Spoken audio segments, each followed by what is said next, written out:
उम्मीद करते हैं आप सब अच्छे होंगे, आपकी तैयारी भी बहुत अच्छी चल रही होगी। आज आपके लिए फिर से बहुत ही महत्वपूर्ण क्लास होने वाली है।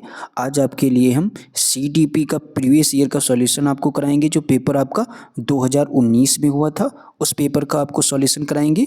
इस पेपर से आपके आने वाले एग्जाम में 3-4 क्वेश्चन 100% देखने को मिलेंगे। तो चलिए देखते हैं पहला क्वेश्चन आपका क्या कहता है।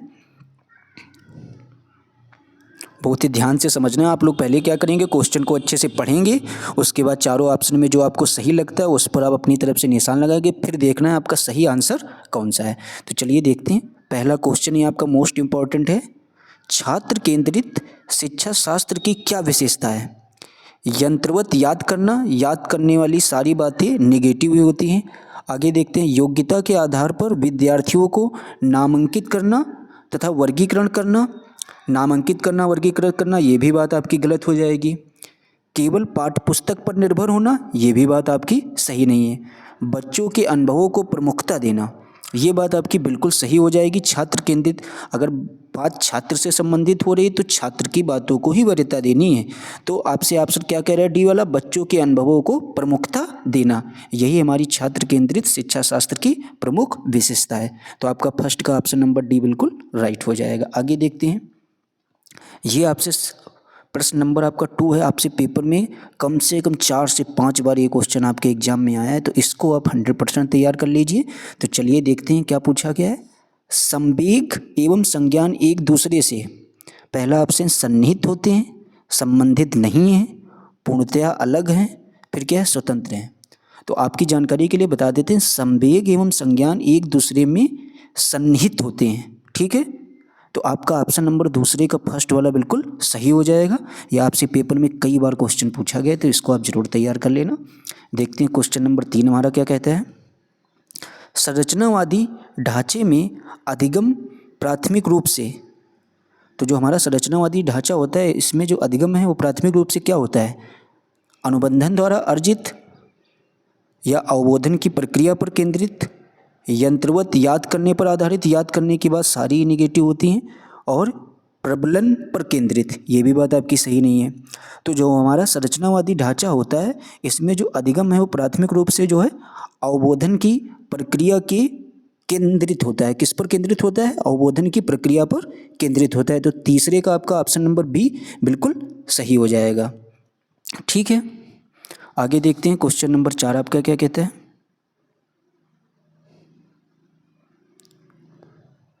अनेक घटनाओं के बारे में बच्चों के द्वारा बनाए गए सहजानुभूत सिद्धांतों के संदर्भ में एक शिक्षिका को क्या करना चाहिए। बार बार याद करने के द्वारा सही सिद्धांत याद करने की बात बिल्कुल आपकी गलत हो जाएगी।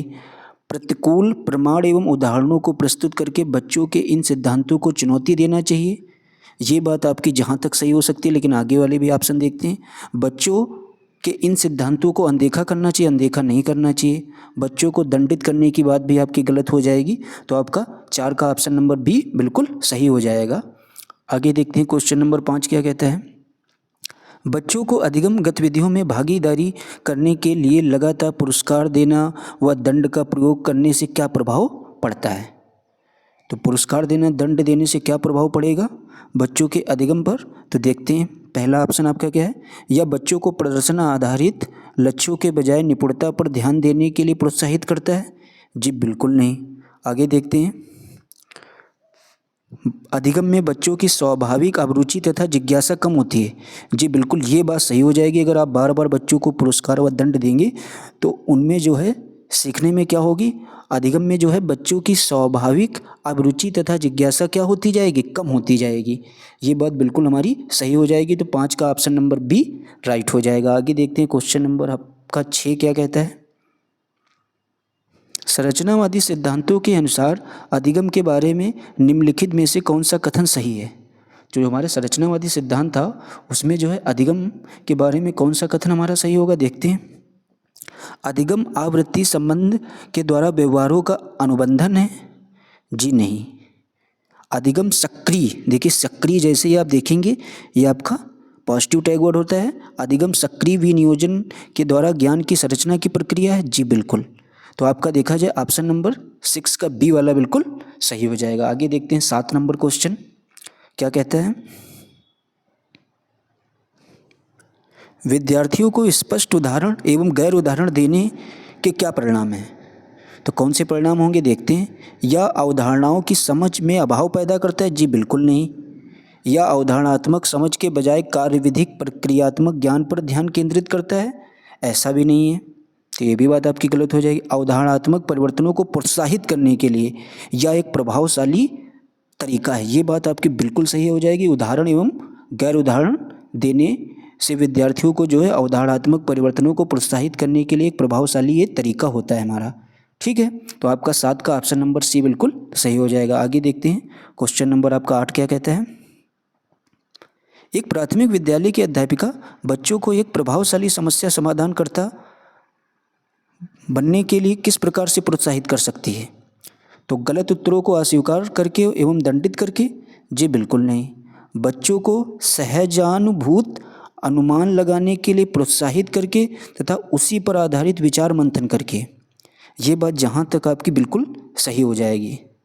आगे देखते हैं कौन से ऑप्शन। प्रत्येक छोटे कार्य के लिए भौतिक पुरस्कार देने की बात आपकी बिल्कुल ही गलत है। आपका नेगेटिव वर्ड होता है पुरस्कार देना, दंड देना। केवल प्रक्रियात्मक ज्ञान पर केवल, ये भी आपका नेगेटिव टैग वर्ड होता है।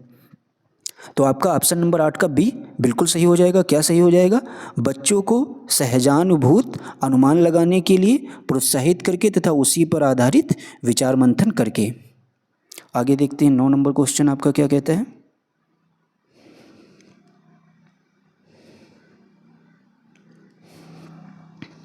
निम्नलिखित में से कौन सी प्रथाएं सार्थक अधिगम को बढ़ावा देती हैं? तो सार्थक अधिगम को बढ़ावा कौन सी प्रथाएं देती है? शारीरिक दंड तो बिल्कुल नहीं देगा बढ़ावा। आगे देखते हैं सहयोगात्मक अधिगम पर्यावरण, ये बात सही है। सतत एवं समग्र मूल्यांकन, ये भी बात सही हो जाएगी। निरंतर तुलनात्मक मूल्यांकन, तुलना कभी भी नहीं करनी है बच्चों की, तो आपका इस हिसाब से कौन से ऑप्शन सही हो जाएंगे? सेकंड और थर्ड वाला। तो किस में आपका दे रखा है सेकंड और थर्ड? तो ऑप्शन नंबर डी बिल्कुल सही हो जाएगा। तो याद रखना है तुलनात्मक, शारीरिक दंड, ये सब हमारे नेगेटिव टैग वर्ड होते हैं। तो आपका 9 का ऑप्शन नंबर डी वाला बिल्कुल राइट हो जाएगा। आगे देखते हैं क्वेश्चन नंबर 10 हमारा क्या कहता है। शिक्षक बच्चों की जटिल अवधारणाओं की समझ को किस प्रकार से सहज कर सकते हैं? जो बच्चों की जटिल अवधारणाओं की समझ होती है उसको किस प्रकार से शिक्षक सहज कर सकते हैं? कैसे करेंगे? बार बार यांत्रिक अभ्यास के द्वारा? जी बिल्कुल नहीं। अन्वेषण एवं परिचर्चा के लिए अवसर उपलब्ध कराना, ये बात जहाँ तक आपकी सही हो सकती है, लेकिन आगे भी देखते हैं। एक व्याख्यान देकर या प्रतियोगात्मक अवसरों की व्यवस्था करके, ये भी बात आपकी गलत हो जाएगी। तो इस हिसाब से 10 का आपका ऑप्शन नंबर बी बिल्कुल सही हो जाएगा। अन्वेषण एवं परिचर्चा के लिए अवसर उपलब्ध करा के जो है आप बच्चों की जटिल अवधारणाओं की समझ को सहज कर सकते हैं। आगे देखते हैं क्वेश्चन नंबर 11 क्या कहता है। वैयक्तिक विभिन्नताओं को प्राथमिक कारण क्या है? आपसे पूछा गया वैयक्तिक विभिन्नताओं का प्राथमिक कारण कौन सा है? पहला ऑप्शन है पर्यावरणीय प्रभाव, दूसरा है आनुवांशिकता एवं पर्यावरण के बीच जटिल पारस्परिक क्रिया, सी है लोगों के द्वारा माता पिता से प्राप्त आनुवांशिक संकेत, जन्मजात विशेषताएं। तो वैयक्तिक विभिन्नताओं का प्राथमिक कारण जो हमारा है वो आनुवांशिकता एवं पर्यावरण के बीच जटिल पारस्परिक क्रिया। तो आपका 11 का ऑप्शन नंबर बी वाला बिल्कुल सही हो जाएगा। आगे देखते हैं क्वेश्चन नंबर आपका 12 क्या कहता है। पूछ रहा है आपसे निम्नलिखित में से कौन सा द्वितीयक समाजीकरण एजेंसी का उदाहरण है? तो द्वितीयक समाजीकरण एजेंसी हमारी, आप लोग प्राथमिक जानते हैं, आपका प्राथमिक के अंतर्गत आपका परिवार आता है। ठीक है, ये आपसे बार बार पूछा जाता है प्राथमिक समाजीकरण एजेंसी कौन सी हमारी, तो आपको परिवार बताना है। द्वितीयक आपसे पूछा गया है, तो द्वितीयक में जो हमारा है विद्यालय व मीडिया हो जाएगा। ठीक है, तो आपका 12 का ऑप्शन नंबर फर्स्ट यानी ए वाला बिल्कुल सही हो जाएगा। अगर यहीं पर आपसे पूछा जाता है प्राथमिक, तो आपका ऑप्शन नंबर कौन सा सही होता? परिवार एवं पास पड़ोस, सी वाला ऑप्शन नंबर तब सही हो जाता है। तो इस हिसाब से इसका ऑप्शन आपका कौन सा सही हो जाएगा? 12 का फर्स्ट वाला, यानी विद्यालय व मीडिया जो है ये द्वितीयक समाजीकरण एजेंसी के उदाहरण हैं। आगे देखते हैं क्वेश्चन नंबर 13 क्या कहते हैं। निम्नलिखित अवधि में से किसमें शारीरिक वृद्धि एवं विकास तीव्र गति से घटित होता है? तो किसमें विकास तीव्र गति से घटित होता है और शारीरिक वृद्धि भी? तो मध्य बाल्यावस्था एवं किशोरावस्था में बिल्कुल नहीं, किशोरावस्था एवं वयस्कता में ये भी बात आपकी सही नहीं, किशोरावस्था एवं वयस्कता में ये भी बात आपकी। आगे देखते हैं सी वाला, शैशवावस्था एवं प्रारंभिक बाल्यावस्था में या प्रारंभिक बाल्यावस्था एवं मध्य बाल्यावस्था में। तो इस हिसाब से आपका 13 का ऑप्शन नंबर सी बिल्कुल सही हो जाएगा। जो हमारी शारीरिक वृद्धि एवं विकास जो है तीव्र गति से कब घटित होता है, शैशवावस्था एवं प्रारंभिक बाल्यावस्था में। आगे देखते हैं 14 नंबर क्वेश्चन क्या कहता है, निम्नलिखित में से कौन सा विकास का सिद्धांत नहीं है। तो कौन सा विकास का सिद्धांत नहीं है उसको भी समझते हैं। विकास आनुवांशिकता एवं पर्यावरण दोनों के द्वारा प्रभावित होता है, ये बात आपकी बिल्कुल सही है। आपसे नेगेटिव क्वेश्चन पूछा गया तो आपका इसका नेगेटिव आंसर देना है। विकास सार्वभौमिक है तथा सांस्कृतिक संदर्भ इसे प्रभावित नहीं करते हैं, ये बात बिल्कुल आपकी गलत है। तो आपसे गलत पूछा गया तो आपको गलत ही उत्तर देना है। तो आपका 14 का ऑप्शन नंबर भी बिल्कुल सही हो जाएगा। आगे देखते हैं 15 नंबर क्वेश्चन क्या कहते हैं, कक्षा में परिचर्चा के दौरान एक शिक्षक प्रायः लड़कियों की तुलना में लड़कों पर अधिक ध्यान देता है, यह किसका उदाहरण है। लड़कियों की तुलना पर लड़कों पर अगर अधिक ध्यान दे रहा है तो ये हमारा जेंडर पक्षपात का उदाहरण हो जाएगा। तो इस हिसाब से देखा जाए आपका कौन सा ऑप्शन नंबर सही हो जाएगा। तो इस हिसाब से जो है आपका ऑप्शन नंबर सी बिल्कुल सही हो जाएगा। आगे देखते हैं क्वेश्चन नंबर 16 आपका क्या कहता है, बच्चों में जेंडर रूढ़िवादिता एवं जेंडर भूमिका अनुरूपता को कम करने के लिए निम्नलिखित में से कौन सी पद्धति प्रभावशाली है। तो कौन सी पद्धति हमारी प्रभावशाली होगी, देखते हैं। जेंडर पृथक खेल समूह बनाना, जी बिल्कुल नहीं। जेंडर पृथक बैठने की व्यवस्था करना, ऐसा भी सही नहीं है। जेंडर पक्षपात के बारे में परिचर्चा करना, ये बात आपकी बिल्कुल सही हो जाएगी। किसी भी चीज़ पर चर्चा या परिचर्चा करना ये आपके पॉजिटिव टैग वर्ड होता है, तो इसीलिए 16 का आपका ऑप्शन नंबर सी बिल्कुल सही हो जाएगा। 17 देखते हैं, निम्नलिखित में से किस मनोवैज्ञानिक ने बच्चों को ज्ञान के सक्रिय जिज्ञासु के रूप में देखते हुए उनके चिंतन पर सामाजिक एवं सांस्कृतिक विषय वस्तुओं के प्रभाव को महत्व दिया है। तो किसने जो है बच्चों को ज्ञान के सक्रिय जिज्ञासु के रूप में देखा है, ये बात आप लोगों को अच्छे से पता होगी। अभी तक अगर आप लोग सीटेट पढ़ रहे होंगे तो ये बात हमारी लेओ वाइगोत्स्की जी ने कही है। बच्चों को ज्ञान के सक्रिय जिज्ञासु के रूप में किसने देखा था, तो लेओ वाइगोत्स्की जी ने। आगे देखते हैं 18 नंबर क्वेश्चन आपका क्या कहता है, भाषा के अर्जन एवं विकास के लिए सर्वाधिक संवेदनशील अवधि कौन सी होती है, मध्य बाल्यावस्था, किशोरावस्था, जन्म पूर्व अवधि या प्रारंभिक बाल्यावस्था। तो आप देखेंगे भाषा के अर्जन एवं विकास के लिए सर्वाधिक संवेदनशील जो हमारी अवधि होती है वो हमारी होती है प्रारंभिक बाल्यावस्था। तो आपका 18 का ऑप्शन नंबर डी बिल्कुल सही हो जाएगा। आगे देखते हैं, निम्नलिखित में से कौन सी लॉरेंस कोहलबर्ग के द्वारा प्रस्तावित नैतिक विकास की एक अवस्था है।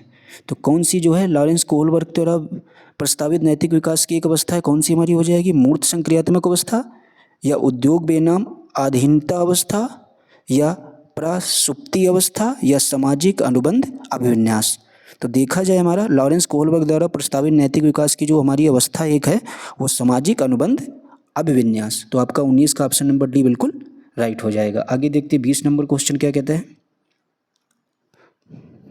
निम्नलिखित व्यवहारों में कौन सा जीन पियाजे के द्वारा प्रस्तावित मूर्त संक्रियात्मक अवस्था को विशेषित करता है। तो कौन विशेषित करता है मूर्त संक्रियात्मक अवस्था को, जीन पियाजे वाली। तो देखते हैं, अस्थगित अनुकरण पदार्थ स्थायित्व, जी बिल्कुल नहीं। आगे देखते हैं, बी ऑप्शन प्रतीकात्मक खेल विचारों की अनुत्क्रमणता, ये भी बात गलत है। परिकल्पित निगमनात्मक तर्क साध्यात्मक विचार, ये भी बात आपकी सही नहीं है। तो जीन पियाजे के द्वारा जो है मूर्त संक्रियात्मक अवस्था को विशेषित करता है हमारा है संरक्षण कक्षा समावेशन। तो आपका 20 का ऑप्शन नंबर डी जो है बिल्कुल राइट हो जाएगा। आगे देखते हैं 21 नंबर क्वेश्चन आपका क्या कहता है, बच्चों के संज्ञानात्मक विकास के संदर्भ में निम्नलिखित में से कौन सी पियाजे की संरचना है। तो पियाजे की संरचना आप लोग अच्छे से जानते होंगे, स्कीमा हमारी किसकी संरचना है, तो पियाजे साहब की। आगे देखते हैं 22 नंबर क्वेश्चन आपका क्या कहता है, ये मोस्ट इंपॉर्टेंट क्वेश्चन, इसको थोड़ा ध्यान से देखना। जिक्सा पहली को करते समय 5 वर्ष की नजमा स्वयं से कहती है नीला टुकड़ा कहाँ है, नहीं, यह वाला नहीं, गाढ़े रंग वाला, जिससे यह जूता पूरा बन जाएगा। इस प्रकार की वार्ता को वाइगोत्स्की किस तरह से संबोधित करते हैं? तो इस तरीके की वार्ता को वाइगोत्स्की जो है, पहला ऑप्शन क्या है, पाढ़ या ढांचा? जी नहीं, इसमें बच्चों को सहायता प्रदान की जाती है, तो ये ऑप्शन आपका गलत हो जाएगा। आत्म केंद्रित वार्ता भी नहीं है, जोर से बोलना भी नहीं, ये जो हमारा है स्वयं से जब वार्तालाप कर रही है तो ये हमारा व्यक्तिगत वार्ता हो जाएगा। तो 22 का ऑप्शन नंबर सी बिल्कुल राइट हो जाएगा। तो 22 का ऑप्शन नंबर सी। आगे देखते हैं, बच्चों को संकेत देना तथा आवश्यकता पड़ने पर सहयोग प्रदान करना निम्नलिखित में से किसका उदाहरण है? अभी हमने बताया जब बच्चों को सहयोग या सहायता किसी प्रकार की दी जाती है उसे हम लोग पाढ़ या ढांचा कहते हैं। तो आपका ऑप्शन नंबर 23 का बी बिल्कुल राइट हो जाएगा। इसको अंग्रेजी में हम लोग स्केप फोल्डिंग भी कहते हैं। ठीक है, आपको याद रखना है, इससे संबंधित आपके एग्जाम में एक क्वेश्चन 100% आता है हर बार पेपर में। आगे देखते हैं 24 नंबर क्वेश्चन आपका क्या कहता है। रूही हमेशा समस्या के एकाधिक समाधानों के बारे में सोचती है, इनमें से काफ़ी समाधान मौलिक होते हैं। रूही किन गुणों का प्रदर्शन कर रही है? तो किन गुणों का प्रदर्शन कर रही है? तो देखते हैं, अन्वय विचारक, आत्म केंद्रित विचारक या अभिसारिक विचारक या सृजनात्मक विचारक। तो एकाधिक समाधानों के बारे में सोचती है, तो हमारा इस तरीके के सोचने के बारे में हमारा सृजनात्मक विचारक बिल्कुल आपका सही हो जाएगा। तो 24 का ऑप्शन नंबर आपका सी बिल्कुल राइट हो जाएगा। आगे देखते हैं 25 नंबर क्वेश्चन आपका क्या कहता है। आकलन का प्राथमिक उद्देश्य क्या होना चाहिए? अगर आप किसी चीज़ का आकलन करते हैं तो इसका प्राथमिक उद्देश्य क्या होना चाहिए? विद्यार्थियों के प्राप्तांकों के आधार पर उनका नामांकन? बिल्कुल नहीं, उनको नामांकित करना है। नामांकन जैसे भी आता है ये हमारा निगेटिव टैग वर्ड हो जाएगा। रिपोर्ट कार्ड उत्तीर्ण या अनुत्तीर्ण अंकित करना है, ऐसा भी बिल्कुल गलत हो जाएगा। विद्यार्थियों के लिए श्रेणी निश्चित करना, ये भी बात आपकी गलत है, कोई भी चीज़ निश्चित नहीं करना है। आगे देखते हैं, संबंधित अवधारणाओं के बारे में बच्चों की स्पष्टता तथा भ्रांतियों को समझना, ये बात आपकी बिल्कुल सही हो जाएगी। तो 25 का ऑप्शन नंबर आपका डी बिल्कुल राइट हो जाएगा। आगे देखते हैं 26 नंबर क्वेश्चन क्या कहता है। थोड़ा फास्ट करा रहे हैं तो आप लोग समझते हुए चलिए। निम्नलिखित कथनों में से कौन सी बुद्धि के बारे में सही है? तो बुद्धि के बारे में कौन सा सही है? बुद्धि एक एकात्मक? जी बिल्कुल नहीं, ये हो सकता है बुद्धि बहुआयामी तथा जटिल योग्यताओं का एक समूह है, ये बात आपकी बिल्कुल बुद्धि के बारे में सही हो जाएगी। तो 26 का आपका ऑप्शन नंबर बी बिल्कुल राइट हो जाएगा। आगे देखते हैं 27 नंबर क्वेश्चन क्या कहता है। पठन वैफल्य बच्चों के प्राथमिक लक्षण क्या हैं? तो पठन वैफल्य में बच्चों के प्राथमिक लक्षण क्या होंगे? धारा प्रवाह पढ़ने की अक्षमता। आगे भी ऑप्शन देखते हैं, वैसे यही आपका सही हो जाएगा। एक ही गति विषयक कार्य को बार बार दोहराना, जी बिल्कुल नहीं। न्यून अवधान विकार, ये भी नहीं। अपसारी चिंतन, ये भी नहीं। तो आपका 27 का ऑप्शन नंबर ए बिल्कुल राइट हो जाएगा, धारा प्रवाह पढ़ने की अक्षमता। आगे देखते हैं 28 नंबर क्वेश्चन आपका क्या कहता है। शिक्षा का अधिकार अधिनियम 2009 में उल्लेख की गई समावेशी शिक्षा की अवधारणा निम्नलिखित में से किस पर आधारित है? तो किस पर आधारित है देखते हैं। अधिकार आधारित मानवतावादी परिप्रेक्ष्य, बिल्कुल नहीं। मुख्यतः व्यावसायिक शिक्षा उपलब्ध करा के आसक्त बच्चों को मुख्य धारा में शामिल करना, ये भी नहीं हो सकता। देखते व्यवहारवादी सिद्धांत, ये भी बात नहीं। आसक्त बच्चों के प्रति सहानुभूतिक अभिवृत्ति, ये भी नहीं। तो सबसे आपका जो बेस्ट ऑप्शन हो जाएगा वो यही हो जाएगा, फर्स्ट वाला ए वाला, अधिकार आधारित मानवतावादी परिप्रेक्ष्य। यही जो है शिक्षा का अधिकार अधिनियम 2019 में यही जो है समावेशी शिक्षा की अवधारणा के बारे में इसी पर आधारित है। किस पर आधारित है? अधिकार आधारित मानवतावादी परिप्रेक्ष्य पर। आगे देखते हैं 29 नंबर आपका क्वेश्चन क्या कहता है।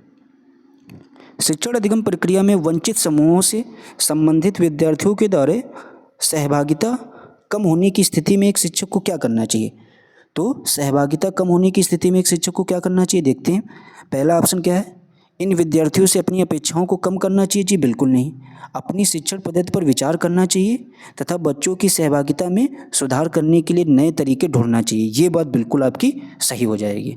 तो आपका 29 का ऑप्शन नंबर बी बिल्कुल राइट हो जाएगा। आगे देखते हैं 30 नंबर क्वेश्चन क्या कहता है। एक समावेशी कक्षा में एक शिक्षक को विशिष्ट शैक्षिक योजनाओं को सक्रिय रूप से तैयार करना चाहिए, आपका पॉजिटिव टैग वर्ड है। आगे भी देख लेते हैं ऑप्शन क्या है। तैयार करने के लिए हतोत्साहित, जी बिल्कुल नहीं। तैयार नहीं करना चाहिए, भी बात गलत है। कभी कभी तैयार करना चाहिए, भी बात गलत है। तो एक समावेशी कक्षा में एक शिक्षक को विशिष्ट शैक्षिक योजनाओं को सक्रिय रूप से तैयार करना चाहिए, आपका 30 का ऑप्शन नंबर फर्स्ट बिल्कुल राइट हो जाएगा। तो इस तरीके से हमने प्रैक्टिस सेट काफ़ी फास्ट आपको कराया है। इससे आपको तैयारी को अपनी आकलन करने का मौका मिलेगा कि आपकी तैयारी कैसी चल रही है। तो प्लीज़ पेपर से पहले हमने जितने भी आपके लिए प्रीवियस ईयर कराए हुए क्वेश्चन पेपर के सॉल्यूशन आपको प्रोवाइड कराए उनको ज़रूर आप देख कर जाना।